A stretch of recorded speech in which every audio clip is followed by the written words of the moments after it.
내가 또 눈을 들어 본즉 한 사람이 측량줄을 그의 손에 잡았기로 내가 어디로 가느냐 물은즉 그가 내게 대답하되 예루살렘을 측량하여 그 너비와 길이를 보고자 하노라 하고 말할 때에 내게 말하는 천사가 나가고 다른 천사가 나와서 그를 맞으며 이르되 너는 달려가서 그 소년에게 말하여 이르기를 예루살렘은 그 가운데 사람과 가축이 많으므로 성곽 없는 성읍이 될 것이라 하라. 여호와의 말씀에 내가 불로 둘러싼 성곽이 되며 그 가운데에서 영광이 되리라. 오호라 너희는 북방 땅에서 도피할지어다. 여호와의 말씀이니라. 이는 내가 너희를 하늘 사방의 바람같이 흩어지게 하였음이니라. 여호와의 말씀이니라. 바벨론 성에 거주하는 시온아 이제 너는 피할지니라. 만군의 여호와께서 이같이 말씀하시되 영광을 위하여 너희를 노략한 여러 나라로 보내셨나니 너희를 범하는 자는 그의 눈동자를 범하는 것이라. 내가 손을 그들 위에 움직인즉 그들이 자기를 섬기던 자들에게 노략거리가 되리라 하셨나니 너희가 만군의 여호와께서 나를 보내신 줄을 알리라. 여호와의 말씀에 시온에 따라 노래하고 기뻐하라. 이는 내가 와서 네 가운데 머물 것임이라. 그날에 많은 나라가 여호와께 속하여 내 백성이 될 것이요 나는 내 가운데 머물리라. 내가 만군의 여호와께서 나를 내게 보내신 줄을 알리라. 여호와께서 장차 유다를 거룩한 땅에서 자기 소유를 삼으시고 다시 예루살렘을 택하시리니 모든 육체가 여호와 앞에서 잠잠할 것은 여호와께서 그의 거룩한 처소에서 일어나심이니라 하라 하더라. 아멘.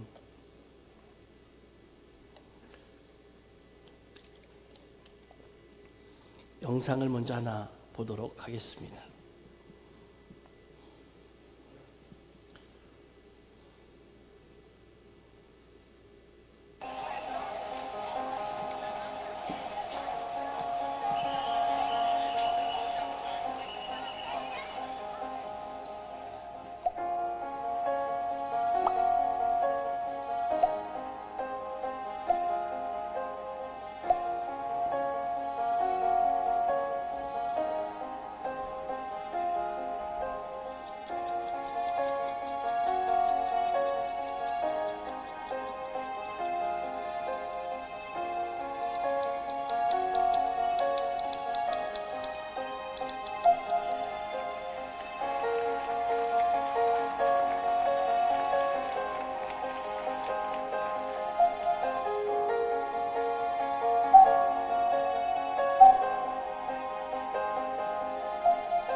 그냥 2023년을 지내고 내년을 맞이하면서 한 번 정도 생각해 봤으면 좋겠다 하는 마음을 담았습니다. 소망교회에서 만든 영상이에요. 그래서 참 좋은 것 같아서 여러분들과 함께 나누고 싶어서 보여드립니다. 포로 시대 이후에 선지자인 이 예루살렘 성전의 재건을 위해서 예언했던 그리고 활동했던 선지자가 오늘 스가랴입니다. 스가랴는 성전 예언이 단순히 하나님의 건물을 세우는 일이 아니라 장차 열방의 심판주이고 이스라엘의 구원자로서 임하실 약속된 메시아의 강림을 기다리고 준비하는 그 처소를 마련하는 일이 성전 재건이다 이렇게 봤어요. 그래서 이러한 영육간의 중차대한 일을 성전 재건의 사역에 임하는 백성들에게 일깨워주고자 굉장히 노력했던, 성전이 이런 겁니다라고 일깨워주고자 노력했던 선지자가 스가랴 선지자입니다. 그래서 이제 스가랴는 굉장히 다양한 환상이 나와요. 그리고 풍부한 메시아에 대한 예언이 이 스가랴서에 나와요. 어느 예언서보다 굉장히 다양한 환상, 상징적인 환상들이 나오고 굉장히 많은 메시아의 예언 그리고 종말론적 사건들이 이 스가랴에는 수없이 나옵니다. 다른 예언서보다 더 많이 풍성하게 나와요. 근데 이것이 깔끔하고 정갈하게 정결된 그런 아주 맛깔난 음식과 같이 깨끗하게 정리되어 있는 게 아니라 이런 환상, 예언, 그리고 상징적인 표현들이요 굉장히 투박합니다. 투박하고 굉장히 직선적이고 굉장히 또 거칠어요. 이렇게 표현이 되어 있는 이 성경이 스가랴입니다. 그러다 보니까 어떻게 될까요? 완성미가 떨어지고 균형미가 없고 이런 성경입니다. 그래서 난해한 성경 중에 하나가 이 스가랴서로 평가가 되고 있습니다. 오늘 우리가 읽은 이 이야기의 배경은 이렇습니다. 고레스 3년에 귀환하는 조서로 고국으로 돌아온 유대 백성들은 굉장히 부풀어 있었어요. 아무래도 그렇겠죠. 고향으로 돌아왔으니 얼마나 부풀었겠습니까? 그리고 먼저 파괴된 예루살렘의 성전을 재건하기로 마음을 먹고 그 사역에 매진합니다. 유대인들의 특징이 그거예요. 돌아오면 성전을 먼저 세웁니다. 그 일을 먼저 했어요. 하지만 이 성전 재건의 사역에 난항이 또 생깁니다. 북쪽 사마리아인의 격렬한 방해 공작이 시작이 됐고 토지 경작 실패 때문에 이 어려움을 갖게 돼요. 백성들이 낙심해서 이게 착수 2년 만에 성전을 착수한 지 2년 만에 재건 사역이 중단이 되어버립니다. 그리고는 다 뿔뿔이 터져서 각자 사역에 각자 세상 일에 정말 분주할 만큼 다 몰두하고 다 나갑니다. 아까 영상에서 본 것과 같이 세상 일에 다 나갑니다. 그러한 세월을 무려 14년이나 흘려보냅니다. 그동안 백성들이 14년을 보내는 동안에 어떤 일이 있었냐면 어려운 생활고가 생기고 영적 무기력 상태에 깊이 빠져버려요. 그럴 때 학개가 선지자의 소명을 받고 성전 재건을 촉구합니다. 학개는 영육간의 모든 문제가 성전을 떠난 삶에서 되었다라고 일깨워주고 백성들에게 이야기합니다. 회개와 더불어서 성전 재건을 하자라고 열렬히 촉구합니다. 이렇게 학개 선지자가 한창 활동할 때 또 스가랴 선지자도 이 소명을 받고 함께 성전 재건을 하자 하는 일에 함께 동참해서 일을 하고 있었어요. 이게 다리오 왕 2년 때의 일입니다. 그 중에서 2장의 말씀은 측량하는 자에 대한 환상이 나오는 장입니다. 측량해 보셨습니까? 측량하면 참 재밌습니다. 분명히 이게 오늘 이게 우리 땅인 건 줄 알고 지냈는데 측량해 보니까요, 이게 남의 땅이고요, 여기가 우리 땅이에요. 이런 일들도 비일비재합니다. 측량이라는 게 그래요. 또 측량은 어디서 하느냐에 따라서 값이 달라지기도 해요. 뭐 요즘에는 GPS로 잘 맞는다 하지만 어쨌든 그래요.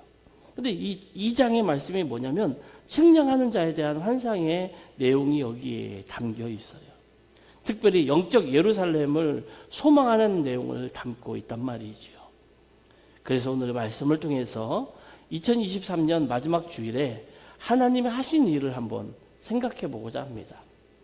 하나님께서 우리에게 2023년을 주시면서 우리 교회와 우리를 측량하셨을 거예요. 달아보시고 재보시고 다 하셨을 거예요. 근데 하나님이 먼저 하셨단 말이죠.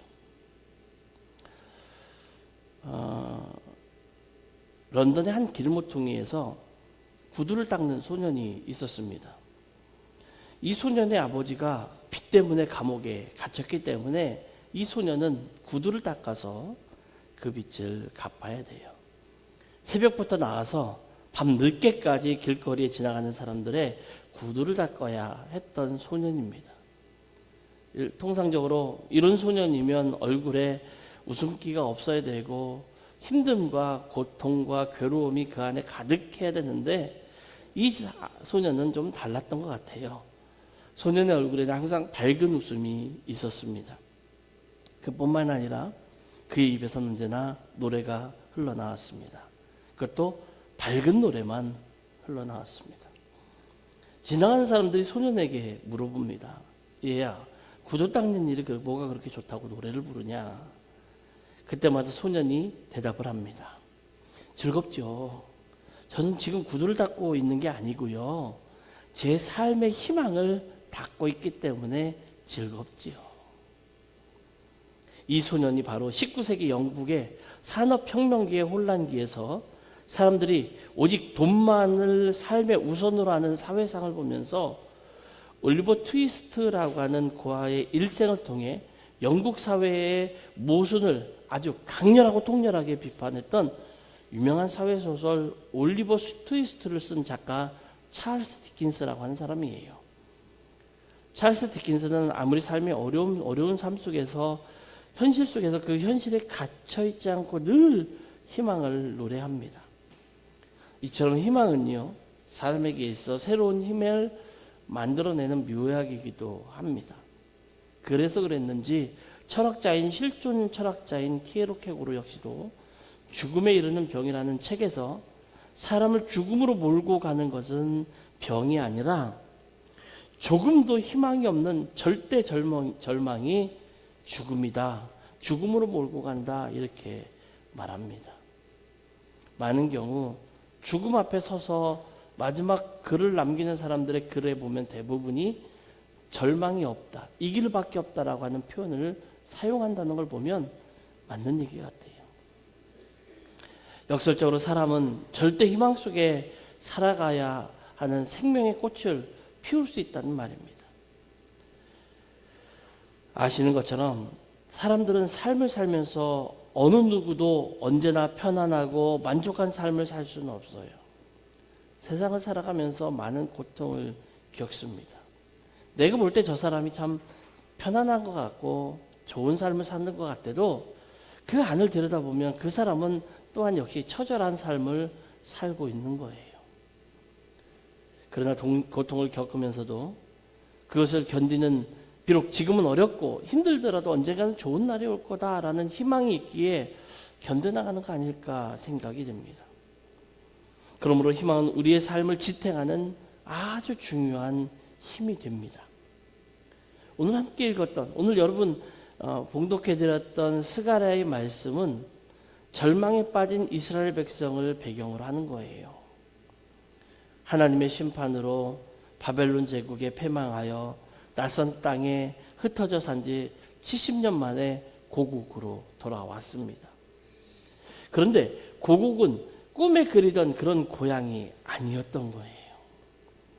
무너져버린 예루살렘 성벽은 흉측하기 그지없었고, 폐허가 되어버린 성전은 그저 성전이라기보다는 황량함 그 자체였던 거지요.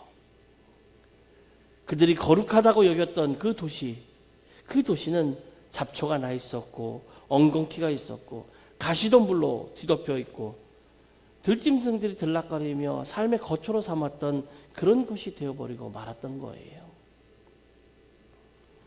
그렇다면 어떻게 이 예루살렘을 회복할 수 있을까? 흩어진 마음을 추스리며 서로 위로하고 격려하며 하나가 돼야 할 텐데 민심은요 무너졌고 국론은 분열되었습니다. 참 희망이 없습니다. 이렇게 어려운 가운데 시작되는 성전 재건도 그 기초도 다지기 전에 또 중단되어 버리고 말았습니다. 아니 이제는 다시는 성전 재건을 하지 못할 것 같은 그런 상황으로 모든 상황이 흘러가고 있었어요. 우리 같았으면 어떻게 했을까요? 끝이네. 끝이네. 스가랴 예언자는 이런 절망의 자리에서 환상을 봅니다. 스가랴가 고개를 들어보니 손에 측량주를 가진 사람이 나타났어요. 스가랴는 그 사람에게 어디로 가느냐 물어봅니다. 그랬더니 그 사람이 이렇게 대답해요. 예루살렘으로 간다. 거기 가서 내가 잴 거야. 측량을 할 건데 길이와 너비를 재고 이게 얼마나 되는지 알려고 간다. 이렇게 말합니다. 무슨 말일까요? 무슨 말일까요? 예루살렘을 측량하러 간다는 말이 무슨 말이겠어요? 측량한다라는 말은 건축이 시작이 되었다라는 말을 의미합니다. 그러니까 스가랴가 본 사람이 예루살렘으로 재러 가는 것은 예루살렘 재건이 이미 시작이 되었다라는 말이에요. 맞아요. 하나님은 벌써 예루살렘 재건을 시작하신 거예요. 사람들이 생각할 때 엄두도 내지 못하는 일이고 백성들이 볼 때 이거는 상상도 할 수 없는 일이고 아무것도 안 되고 재정적으로도 안 되고 국론으로도 안 되고 여론으로도 안 되고 그 어떤 걸로 아무로나 할 사람이 없는 것처럼 보여지고 그 정말 절망 그 자체로 보였지만 하나님은 이미 시작하셨습니다. 지금 예루살렘은 폐허가 되었고 아무도 살 수 없는 그런 곳처럼 보여서 아이고 거기는 안 돼. 거기는 희망이 없어 라고 말하는데 하나님은 시작하셨습니다. 하나님께서 시작하셨는데 누가 막겠습니까? 하나님께서 이루고 계신데 누가 방해하겠습니까? 천사는 말합니다. 예루살렘 안에는 사람과 짐승이 많아져서 예루살렘 성벽으로 두를 수 없을 만큼 커질 거다. 더구나 하나님은 바깥으로는 내가 예루살렘의 둘레를 불로 감싸 보호하는 성벽이 되고 안으로는 내가 그 안에 살면서 나의 영광을 드러내겠다라고 말씀하십니다. 놀라운 말씀 아닙니까? 이렇게 하나님께서 이스라엘을 생각하시며 도우실 때를 누가 절망하며 포기하겠습니까? 지금 보니까 아무것도 없는 거예요. 지금 보니까 황량한 거예요. 지금 보니까 도울 사람이 없는 거예요. 지금 보니까 돈이 없는 거예요. 지금 보니까 내가 나이가 먹은 거예요. 아무것도 할 수 없는 거예요. 내 눈으로 보니까. 그런데 하나님은 시작하셨답니다. 희망을 잃지 말아야 됩니다. 이것이 바로 하나님이 스가랴 예언자를 통해서 이스라엘 백성에게 주시고자 하는 말씀이고 오늘날 우리 교회에게 주시는 말씀이에요. 따라서 오늘 우리 또한 하나님을 믿고 따르는 하나님의 백성으로 절망한 이유가 없다라는 겁니다.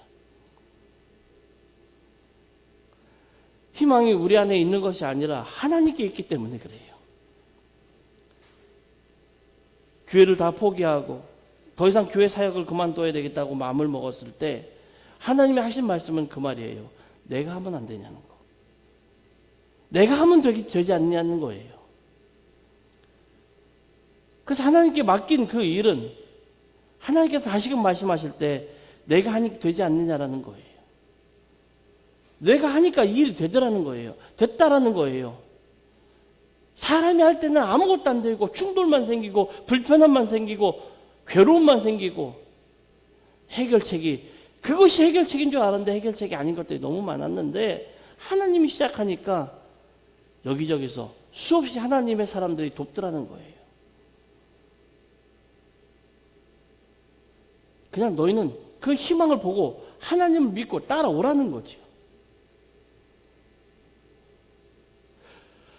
그 하나님이 오늘 우리를 인도해서 우리를 위해서 일하고 계시다는데 이것이 몇천 년 전에 이스라엘 역사 가운데 저 지구 반대편에 있는 이스라엘 역사에서만 이루어진 일이 아니라 오늘 이 땅 대한민국 경주 안강에서도 일어날 수 있는 놀라운 일임을 여러분 믿으시기 바랍니다. 그렇다면 믿음과 희망을 둔 이스라엘 백성들은 어떻게 해야 하는지 스가랴는 이렇게 말합니다. 만군의 주가 말한다. 너희는 나에게 돌아오라. 하나님께서 말씀하십니다. 너희는 하나님께로 돌아오라는 거예요. 나에게 돌아오라는 거예요. 만군의 주가 말씀하시는데 너희가 내게로 돌아오면 나도 너희에게로 돌아가겠다라고 말씀하십니다. 이제 이방 땅 바벨론에서 살면서 가졌던 그들의 생각과 마음으로부터 돌이켜서 예전에 가졌던 그 마음과 신앙 안에서 모든 것들을 돌이켜서 하나님께로 돌아오라는 거예요. 하나님께로 돌아오고 그 마음을 돌이키면 하나님께로 온전히 돌아오면 하나님도 우리 가운데로 들어오시겠다라고 말씀하시는 거예요. 바벨론으로부터 귀환은 마치 이스라엘 백성들이 이집트 땅에서 떠나왔던 것처럼 제2의 출애굽이 되었습니다. 잠시 바벨론의 화려한 문화에 마음이 팔리고 거기에 타협하고 거기에 안주하고 거기에 적당히 살았던 그들에게서 완전히 그걸 다 떨쳐버리고 하나님께로 온전히 돌아오라는 거예요. 여러분, 우리가 살고 있는 이 땅에서의 삶이 그런 삶 아닙니까? 적당히 선을 유지하면서 적당한 선에서 타협하면서 살아가면서 그렇게 살다가 적당히 하나님께 와서 예배드리고 적당히 신앙생활하고 적당히 사회생활하면서 살아가는 모습이 현재 우리 생활과 이들의 생활과 뭐가 다릅니까? 거기서 돌아오라는 거예요. 거기서 돌아오라는 거예요. 온전히 하나님께 다 떨쳐버리고 하나님께로 돌아오라는 거예요.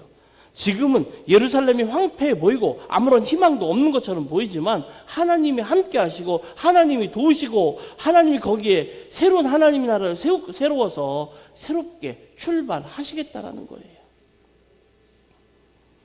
우리는 간절한 기다림의 대림절을 4주간 지냈습니다. 그리고 성탄절을 보냈고 성탄절이 지난 첫 번째 주일을 지내고 있습니다. 참 공교롭게도 송년주일입니다. 송구 영신 예배를 하는 날입니다. 그리고 2023년을 마무리하는 31일입니다. 참 이렇게 맞기도 어려울 거예요. 예수 그리스도의 오심을 기쁨으로 기념하고 다시 오실 그분을 기다리는 그 절기에 그 기다림을 통해서 삶의 고달픔과 어려움을 하나님께 토로하고 하나님의 위로를 기다리는 날이란 말이에요.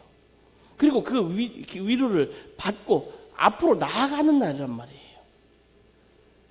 우리를 둘러싸고 있는 삶의 환경을 볼 때 어느 것 하나 만족스러운 게 있습니까? 지난 한 주간 동안 여러분 만족하셨습니까?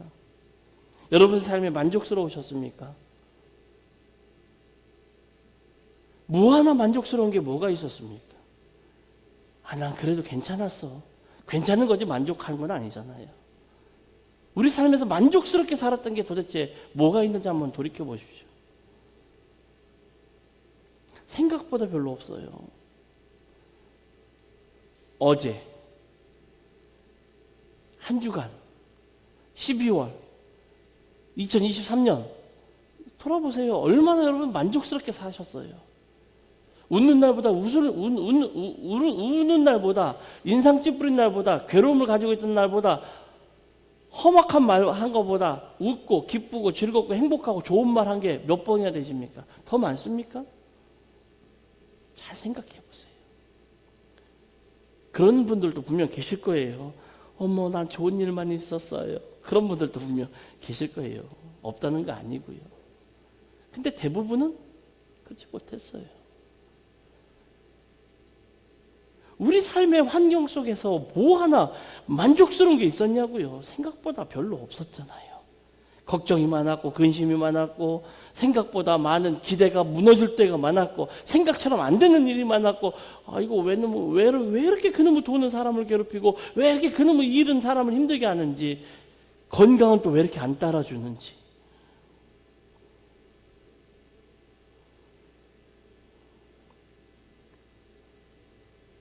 이렇게 근심과 걱정이 우리를 힘들게 하지만 스가랴 예언자가 말하기를 절망 가운데 있는 이스라엘 백성들에게 하나님은 이미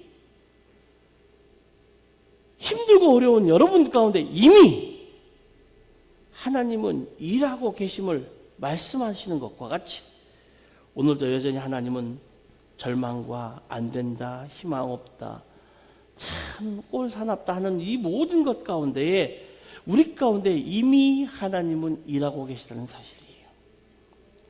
그리고 하나님은 계속해서 우리가 세상의 마음을 팔리고 하나님을 잊고 육신의 정욕과 욕심을 따라 사는 것에 안타까워하시면서 우리가 하나님께로 돌아올 것을 말씀하고 있습니다. 만군의 주가 말한다. 너희는 나에게로 돌아오라. 만군의 주가 말한다. 나도 너희에게로 돌아가리라. 여러분 이제 여러분의 마음을 살피십시오.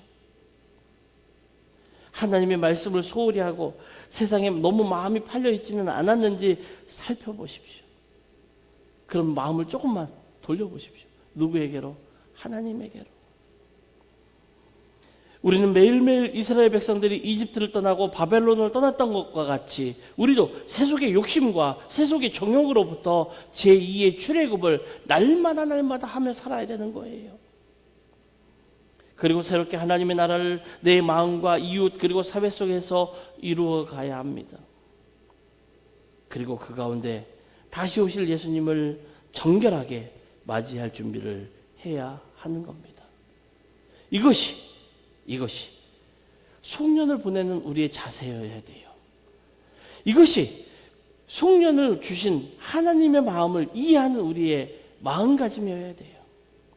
그리고 다시 오실 그분을 기다리고 준비하며 하나님 앞에 겸손한 모습으로 설 수 있는 우리의 자세여야 돼요. 여러분 그 마음으로 이 날을 보내시고 또 하나님께서 어쩌면 우리에게 새롭게 주실 2024년의 새로운 시간들을 감사함으로 평화 가운데 맞이하는 거룩하고 복된 주의 자녀 되시기를 예수님의 이름으로 간절히 축원합니다. 기도합니다.